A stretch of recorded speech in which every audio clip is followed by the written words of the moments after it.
All right, so we are going to go over 3.2, Empires and Administration.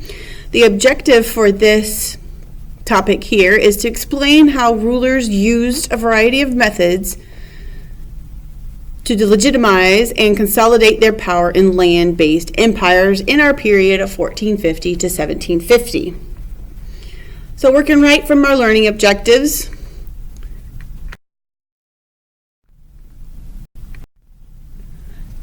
the bureaucratic elites will be the first historical development that we will go over. This is where recruitment and the use of the bureaucratic elites, as well as the development of military professionals, became more common among rulers who wanted to maintain centralized power over their population and resources. The first empire that we'll take a look at is the Ottoman Empire through Turkish rule. They used the Devonshire system, literally meaning lifting or collecting, also known as the blood tax or tribute in blood. This was the main practice where the Ottoman Empire sent military officers to take Christian boys ages 8 to 18 from their families in Eastern and Southeastern Europe in order that they be raised to serve the state. This tax of sons was imposed only on Christian subjects. So there's Jews in the areas, there's gypsies in the areas, and of course, there are Muslims. Only the Christian subjects were submit to this system.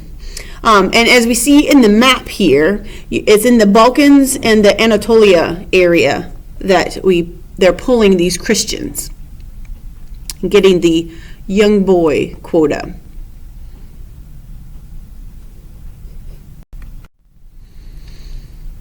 Christian families are devastated since young boys are removed from the families. These young boys are required to learn Turkish, and they convert them to Islam.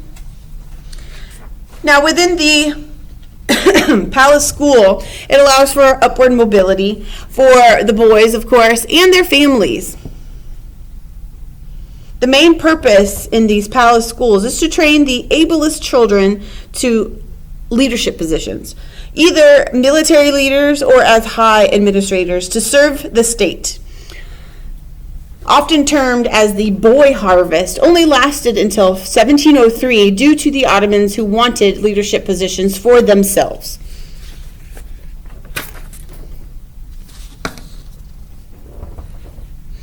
All right, so our next empire, we're looking at the salaried samurai, were professional paid warriors of Japan tied to the lord, or known as the daimyo, as we see in our feudal hierarchy system of social status in Japan there. Samurais must follow the code of Bushido, which is the code of the samurai, like a moral code. They had to obey all orders from the daimyo.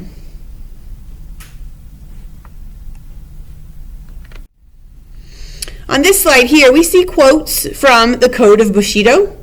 What I implore you to do is to read through these and explain the purpose of Bushido in your notes. Go ahead and pause this so that you can think through and read these. Spoiler, here's your answers. The purpose of Bushido: it helps to maintain control over professional military class. They use education, loyalty, and morals are the importance, and also being prepared to die. If you think of some of the elite parts of our military here in the United States, very kind of similar code to that, and knowing that you are ready to die for your country. This scroll painting illustrates samurai training. Take a look at the different activities that you see happening here. In class, we would turn and talk through the scroll with your partner to show the different elements that we saw in the quotes from Bushido.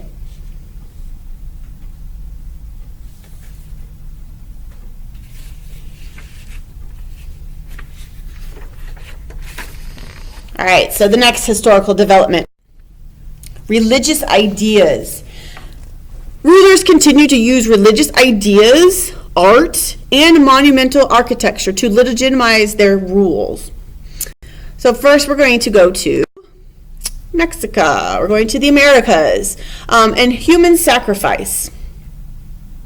Mexico practiced human sacrifice. This ideology of the state gave human sacrifice great religious importance. These were massive ritual sacrifices which served to impress enemies, allies, and subjects with the massive power of the states or the gods. The effects of this include key techniques of Aztec warfare. They become very militaristic. There's a premium for captures. The goal was to capture others for sacrifice.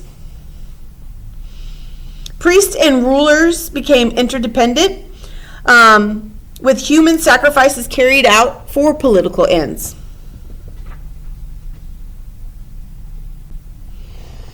It's known that the Aztec Empire in the Americas is seen as the keepers of the cosmic order. Human sacrifices were carried out in service of politics. So you see the blending of religion and politics with the human sacrifice in Mexico. Next, we'll look at the European notion of divine right. A monarch is subject to no earthly authority, deriving the right to rule directly from the will of God. So with this notion of divine right, only God can judge an unjust king and remove them from power. A little similar to like the mandate of heaven that we saw in East Asia.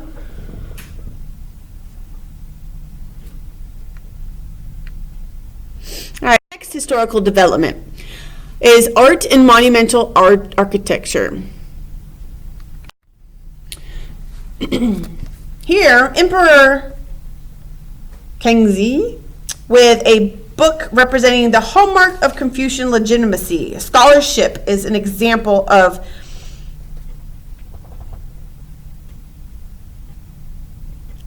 the Qing imperial portraits.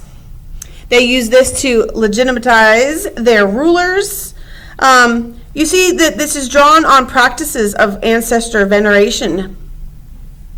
That we find these in the public sphere, showing the emperor as learning Confucian ideals. Now, the one question I wanted to pose to you is, why were these Qing imperial portraits, why were they displayed in public, like a billboard on the highway in our times here?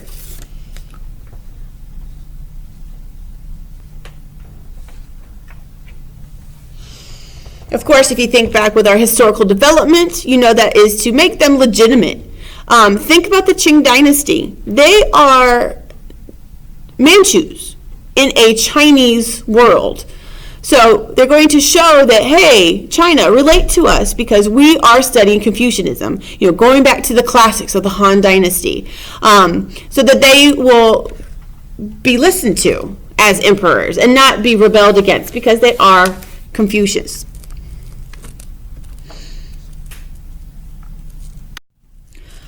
All right, this is the Sun Temple of Cuzco in the Americas. This demonstrates the power and control. Due to the type of masonry, we see the power of the imperial Inca's ability to converse labor with this intense building. I mean, it really looks like something of modern day times, not something from 1450 to 1750.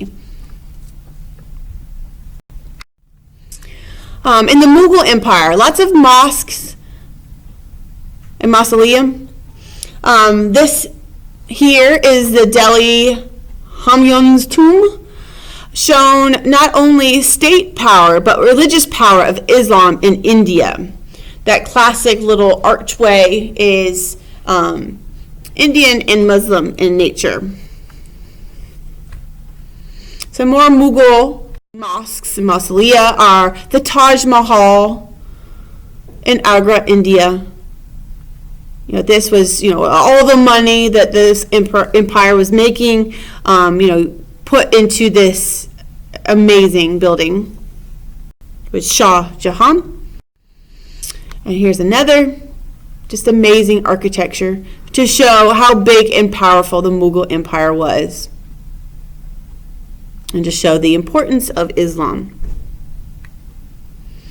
All right. We also have some in Europe with the Palace of Versailles.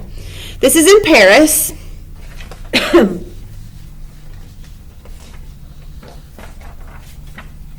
It demonstrates that absolute power of the king. As we see inside, gold walls, crystal chandeliers. The insides are just as beautiful as the outs. You have the paintings on the ceilings. And then some more of the outside, the courtyard details, just massive for the royal court of Versailles in France. All right, next historical development, talking about tax collection systems. Rulers used tribute collection, tax farming, and other innovative tax collection systems to generate revenue in order to forward state power and expansion. In the Mughals, with the zamindar tax collection. Zamindars were from nobility and formed a ruling class in the subcontinent of India. They owned extensive tracts of land and could tax the peasants for imperial courts and military purposes. This revenue they collected was important to pay for the state's massive building and military. We see this as evidence with the Taj Mahal. Taxes were collected in currency and not in kind, like many other states of this time, meaning currency is collected, not food sources or other materials paid for taxes. That's what taxes in kind mean, is foods and other goods. The Ottoman Empire. The Ottoman Tax Farming is when the government sells off parcels of land to wealthy nobles who tax the peasants and extract production to make many times in profit what they invested.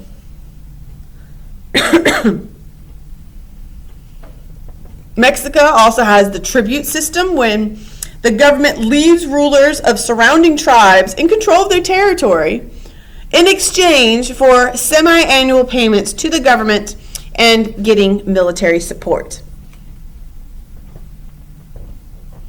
We got one more empire, and that's the Ming. The Ming dynasty practiced collecting taxes in hard currency. Unit of tax collection changed from rice to silver once a year. It simplified taxation, but required people to do something to acquire that silver.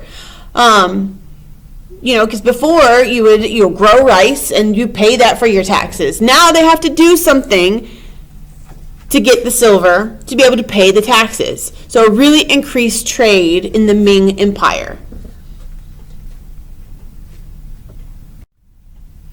All right, this is what we did in class. If you were absent, you are required to do this on an index card, as simple as that. This is also the prompt that we use for our contextualization on our Do Now paper.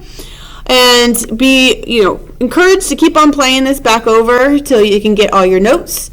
And leave some feedback of how you like this, because it's my first time doing it, and we'll continue doing these if you guys like them. I'll post these for you guys. All right, thanks.